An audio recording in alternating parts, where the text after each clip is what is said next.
Am 4. Dezember hat Eliogábaló am Opernhaus Premiere, eine Oper von Francesco Cavalli. Die musikalische Leitung hat Dmitri Sienkiewicz, Regie führt Calixto Bieto. Eine überraschend zeitgenössische, überraschend moderne, barocke Oper über einen tyrannischen Herrscher, der über Leichen geht, um seine sexuellen Lüste zu befriedigen.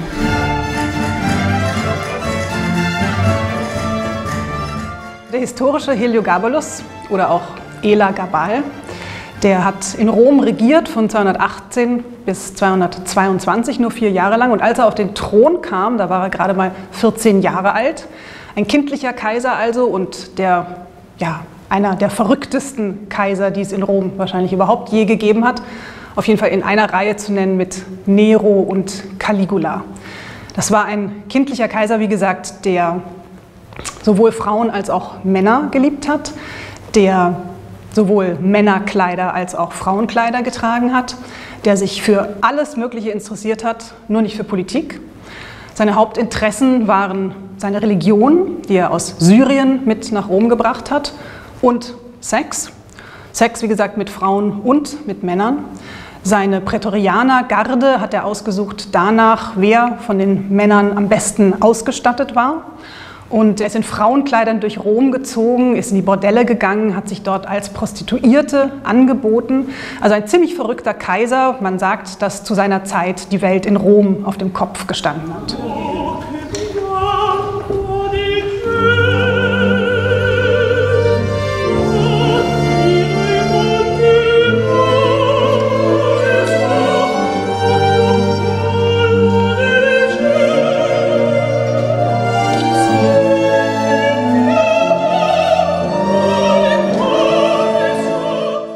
Natürlich so eine Figur, die über die Jahrhunderte zuerst mal vollkommen in Vergessenheit geriet, dann irgendwann wiederentdeckt wurde, ja, um die Zeit der Renaissance, wo überhaupt die ganze Antike natürlich wiederentdeckt wurde. Und es hat jeder so ein bisschen seither sich genommen von dieser Figur, was gerade passte, was gerade interessant schien. Und Francesco Cavalli bekam den Auftrag, eine Oper über diesen Kaiser zu schreiben. Das war 1667 in Venedig. Und in Venedig wurden die Opern immer geschrieben zur Zeit des Karneval. Da sollte also die Welt ruhig auch ein bisschen auf dem Kopf stehen. Und das war natürlich einfach eine sehr schillernde Figur, die, wie gesagt, so ähnlich wie Nero und Caligula natürlich einiges hergab für die Oper. Cavalli hat sich vor allen Dingen für die Frauengeschichten interessiert. Ihn hat vor allen Dingen interessiert, wie dieser Eliogábaló mit Frauen umgegangen ist, dass er sich jede Frau genommen hat, dass er am liebsten alle Frauen auf einmal haben wollte, dass er vor nichts zurückgeschreckt ist, nicht mal davor, seinen Cousin Alessandro umzubringen, um auch dessen Verlobte ins Bett zu kriegen. Das war das, was Cavalli am meisten interessiert hat zu dieser Zeit. Und der Schluss der Oper bei Cavalli, das kann man vielleicht noch besonders hervorheben, die Oper endet damit, dass Eliogábaló umgebracht wird. Eliogábaló wird geschändet, die Leiche wird geschändet, er wird in den Tiber geworfen. Damit endet die Oper und das war dann aber irgendwie doch nicht mehr so ganz das, was zur Zeit im 17. Jahrhundert in Venedig passend war, dass dieser Herrscher seine Taten nicht bereut hat, dass dieser Herrscher nicht geläutert wurde am Ende, sondern dass er tatsächlich umgebracht und in den Tiber geworfen wurde. Und das mag ein Grund gewesen sein, weshalb diese Oper zu Cavallis Lebzeiten nie aufgeführt wurde.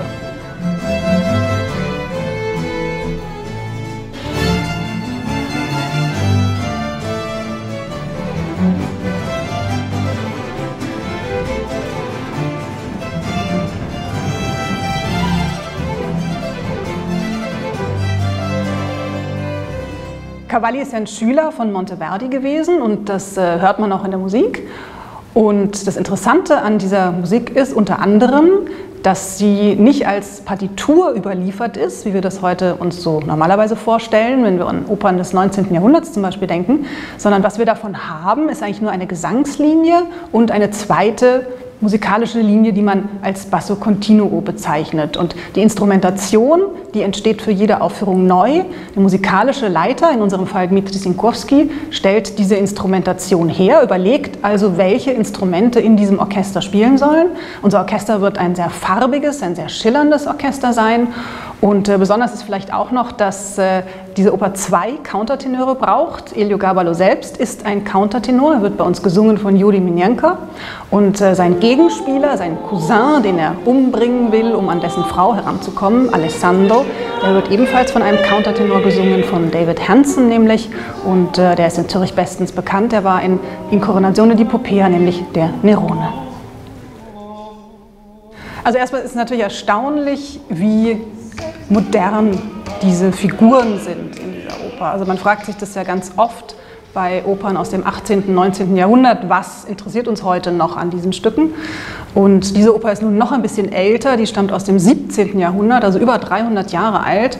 Und wir staunen eigentlich die ganze Zeit während der Proben darüber, wie modern diese Figuren sind, wie modern vor allen Dingen diese Hauptfigur ist, dieser Herrscher Heliogabalo, der Frauen liebt, Männer liebt, sowohl Mann als auch Frau sein möchte. Heute würde man dazu wahrscheinlich genderfluid sagen. Eine Figur, die uns heute ganz, ganz viel erzählen kann, die erstaunlich gut in unsere Zeit passt. Und ich muss sagen, wenn ich jetzt diese Proben so beobachte, wenn ich sehe, was Calixto Bieto macht, wie er inszeniert, welche Bilder er baut, wie stark die Bilder sind, die er baut, dann bin ich ganz erstaunt darüber, wie anders die Musik auch klingt, zusammen mit den Bildern, die Calixto Bieto da entwirft. Es geht ihm gar nicht so sehr darum, diese Geschichte ganz logisch zu erzählen oder diese Geschichte realistisch zu erzählen. Es geht ihm darum, sehr starke Bilder zu finden und sehr starke, authentische Emotionen zu finden mit den Sängerinnen und Sängern. Wir haben übrigens ein fantastisches Ensemble, das diesen Weg begeistert mitgeht. Und was Calixto schafft, finde ich, ist, dass man diese Musik ganz anders hört, dass diese Musik sehr existenziell wird und dass es mit uns heute ganz, ganz viel zu tun hat.